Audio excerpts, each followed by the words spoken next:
Yeah. Who will lead the prayer?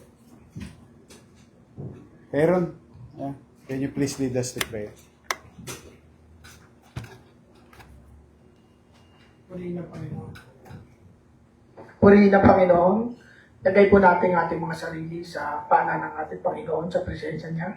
Ama naming Diyos na makapangyarihan sa lahat, amin pong nihiling, Panginoon naman, na gabayan niyo po kami sa aming pag-uusap sa araw na ito. Bigyan niyo po kami ng karunungan at ingatan niyo po ang bawat isa, Panginoong Diyos, sa buong araw na ito. Hiling po namin, Panginoong Diyos, ang iyong Santong Espiritu na pumarito sa amin, Panginoong Diyos, sa pangunahan ang aming meeting. Ito po, Panginoong Diyos, ang mga aming dalangin sa pangalan ni Jesus.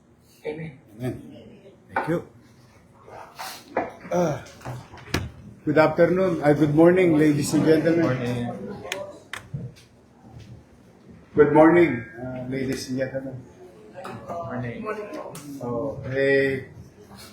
Okay. It's rainy season now. Kumusta tayo in the next few days? Si Christian. Yan ba? Christian, kamusta tayo? For the week.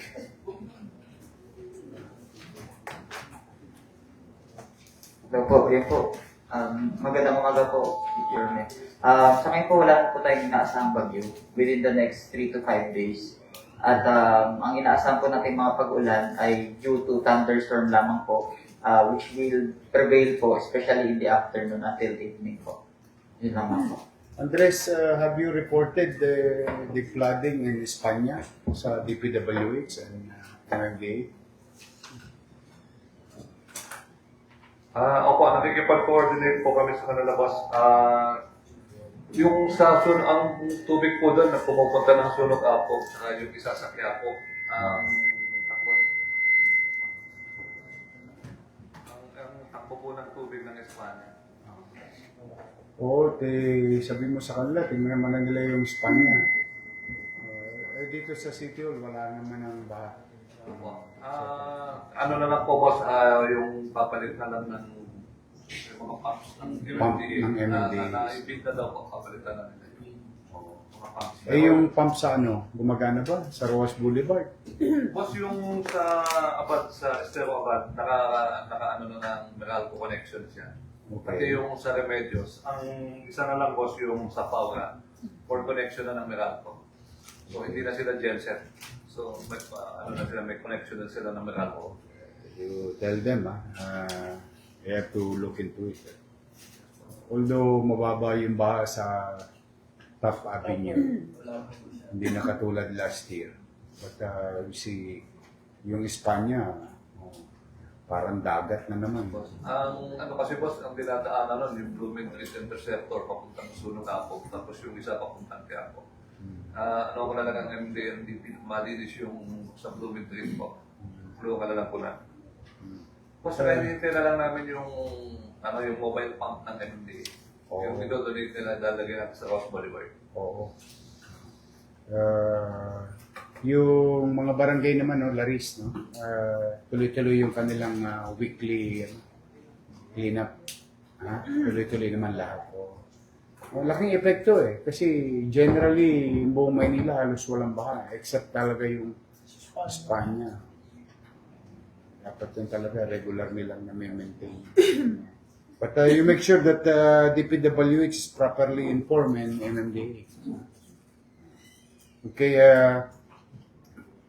just for the sake of preparation to MDRRMO, yung mga barangay that are call this yung tabing dagat. High alert lahat yung ating mga evacuation site. Make sure of that. Tapos, Director J. De La Puente, can you go now to today to Barangay Chairman na Pirante? Meron siyang request yung mga PWD niya na sa barangay na ilipat yata sa listahan sa ibang barangay. You make sure that ma-check niyo yun. Sa District 5, Chairman Kirante. Ha? I-check nyo lang, may request siya. Kasi nabigyan naman, kaya lang nakalista sa ibang barangay. Over the weekend, I signed new sets of employees sa sa ospital, sa Baseco Hospital. Have you been informed?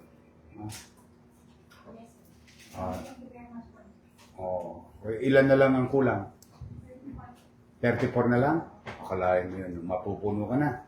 Ang kulang po pala na lang, yung mga doktor. Oo. Yan po ang mga pinanghihinaan ng loob.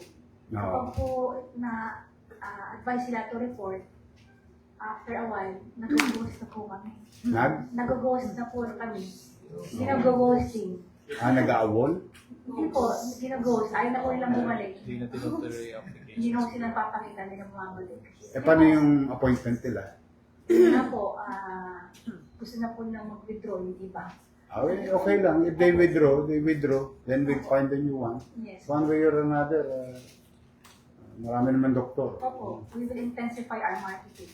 Sa lahat po ng mga. Mga gamit mo nagdadatingan na ba? Opo, dumating na po, natutuwa po kami, yung laboratory po namin, dumating yung microscope na po, 6. Hinahanap po ng pharmacy, ng medtech namin, 2 binocular, dumating yung mas maganda. Ganun. State of the art. Tatlo. Hinahantay na po namin yung x-ray. Kailan ba darating, Telma? Medyo na-delay lang po daw, Mayor, kasi yung sa Costco, wala ng problema. So, Yeah, mga by August, 3rd week, yun po yung chance. Pero doon sa Ospital ng Maynila, nagdadatingan na yung mga gamit ninyo. Laparoscopy ba yun? Ano yan, Padilla? Gumagana na. Tapos may dumating yung dalawang 2D echo machine. So i-ayos na lang namin para yung backlog namin na hanggang December, hanggang February, mapahaba na. Marami raw pila yung MRI nyo, Padilla? Malaki pa rin po. Pero Marami pong nagpapa. MRI. Good problem. Nagagamit yung makina. Ang mahirap, hindi nagagamit yung makina. So, tuloy-tuloy yung angiogram nyo. Preventive maintenance lang po ngayon and then tatakbo na. Okay. So, kamusta yung sitwasyon natin sa infection sa COVID?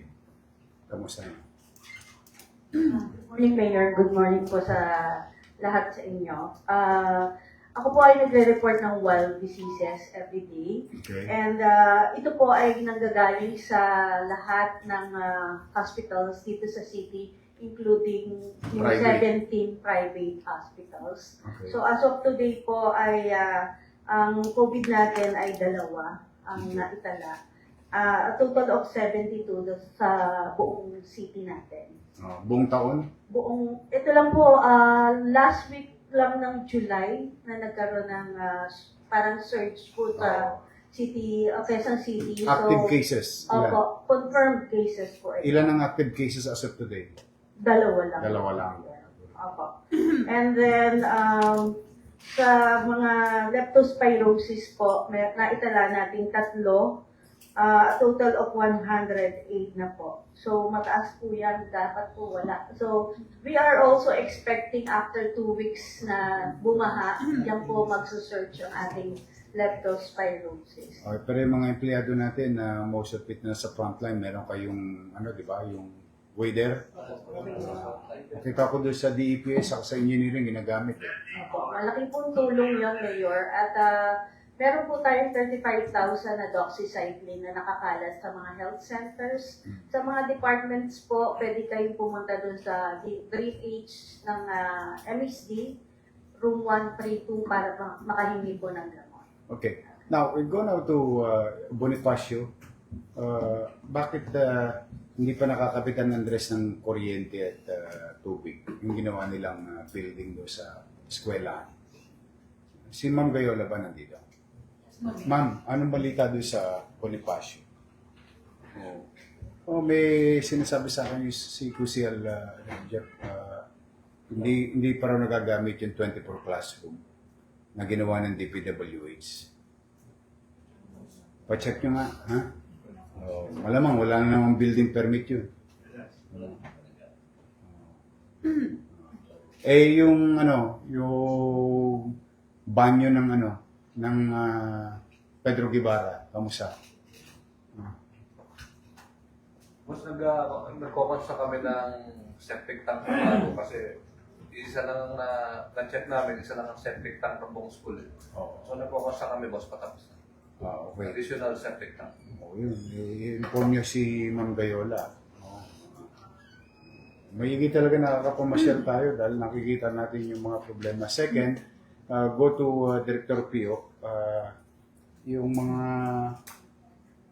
doon sa may air condition area. Pio, pa-check mo. Yung, ano tawag yan? Yung mga amag. Molds. Ano lang to? Gypsum board lang to. Dito racket sa akin. Simple maintenance lang to. Pa-check nyo. Okay. Tapos Telma, yung bandera, Yes, yung sir. Philippine flag, palitan nyo na dahil masyado ng luma. Okay. Now, siguro Tuesday tayo let with the GIS team. Sabihan na si Chief of Staff o yung buong bata. So, si Chris Fernandez at saka si Ramon at yung GIS team. Magpa-planning na tayo about. Tapos pwede ka na rin sumama, Levy, kasi ikaw yung susunod eh. No, doon sa business mapping. Also, after we do the what do you call that, city assessor's office. Maganda tayo. We'll apply what we have learned in San Diego.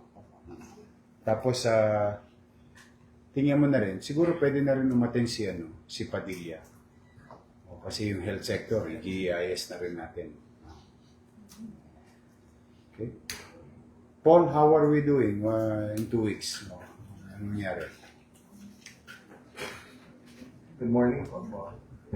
For July po, kahit po medyo slow down ang ating collection, as of July 23 Thursday po, we already reached our target for July. Okay. 105.4%.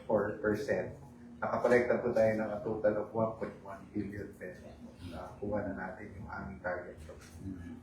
Driven by yung assessment, Bureau of Permit, CGSO po, lalo na dahil doon sa pagbid ng mga pwesto mo, nakakakolekta na tayo ng mga rentals.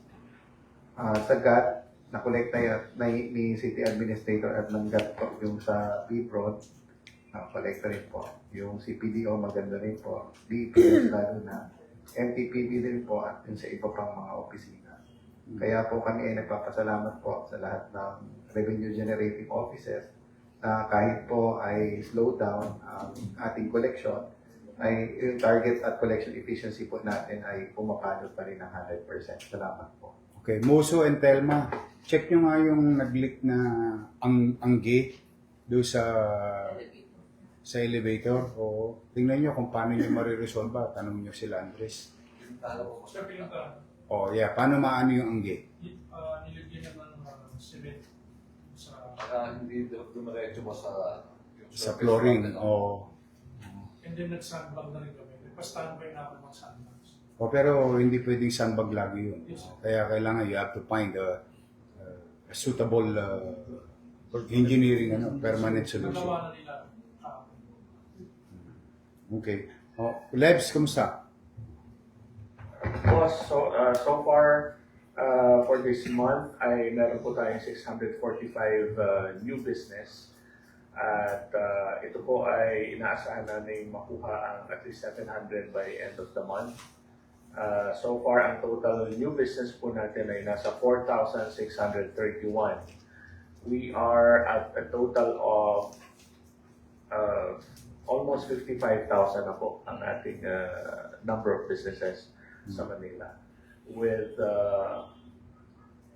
about 1,000 more in the pipeline na mga na-reject po natin na mga new business. So we're hoping na makuha po namin this year yung 8,000 na target po namin for new business and 60,000 for the entire total. And that will bring the most number of business permits po pagka nakuha natin yun. Okay, that's good. So anyway, there's nothing much for the week except that high alert lang ang health sector kasi nag-uulan na. Yes, Padilla. In addition po, yung dengue cases natin, medyo mataas na po tayo ngayon, 2,051, active is 3. And in line of that, ang Department of Health po ay nagbigay sa atin ng mobile entomological laboratory. So ito po ay ilalagay po namin sa North Cemetery na mayroon na po itong MOA with your approval po. Doon po sa tabi ng Boys Town Okay. po. And then, parang lang to, van siya na magiging laboratory. Ang gagawin po nila, itetest po nila yung mga insecticide. Under po ito ng Division of Sanitation namin. Okay. Itetest po nila yung mga different insecticides para sa mga lamok. So, yun lang po ang So, ito-turn over na lang po ito, Mayor. Okay. This is now our third tranche of bigas Yes. sa mamamayan. Nabigay na yun sa community. Ay yung mga working class kailan? Sa bukas po, transport sector. Transport sector. Tricycle, jeepney, yan. Tapos yung mga empleyado, yung mga manggagawa. Sa ano po, Wednesday. Wednesday. Compliant naman yung mga private companies no na in terms of Actually, liquidation. Yung medyo nagkakaproblema lang po kami sa ibang private sector. Nag-uusap naman po kami ni Sir Levy. Kasi yung first and second tranche, hindi pa po kompleto yung kanilang recipient. So, according kay Sir Levy naman po, inaayos naman po. Oh, tatanggapin lang naman nila. Yes. Kompleto lang po ni McDonald's. So, yung second tranche lang yan, hinihintay na. Kasi sabi mo sa kanila, subject for liquidation yun. Hindi na.